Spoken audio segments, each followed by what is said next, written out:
Jade, hello, Jade. Meron nga. Kailangan nakasunod mo kasi yung hello po, iinis. Hello, hold time. 21 films. Hello? Hello? Meron low. Meron low. Narinig ka namin. Hello, I'm Jade Valentalian and I'm 21 years old and currently second year college and I'm taking Bachelor of Science in Entrepreneur and I'm live at Palawan, Laguna. And the reason why I'm trying to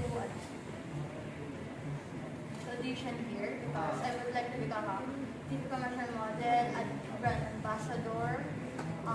Kung kahit konting teleserye yung naging extra, it's okay for me to have extra. Kailang po yung magkaroon pa ng exposure, advertisement, and advertise sa Shopee, Zata, or kahit small or large business po.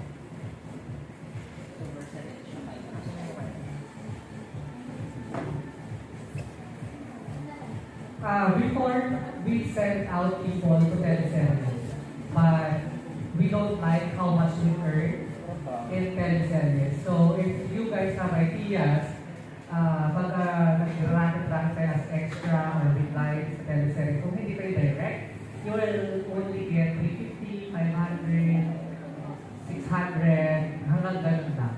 Kasi marami na siya dinadaanan. Pero kung naka-direct ka, nasa 3,500 to 5,000 to 7,500 to 10,000. Kasi pero usually kasi mahirap to direct kasi marami na siya dinadaanan from the talent scout, another handler, hanggang maubos na lang yung kakaka. So, before we set out to movie shoots, logo, we stop kasi hindi siya worth it yung, for us, hindi worth it yung 500 for 12 hours of work. Let's start off school lang. Mas better for advertising. Yes.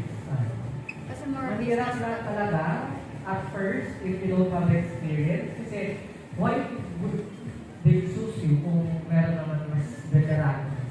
So you really need to work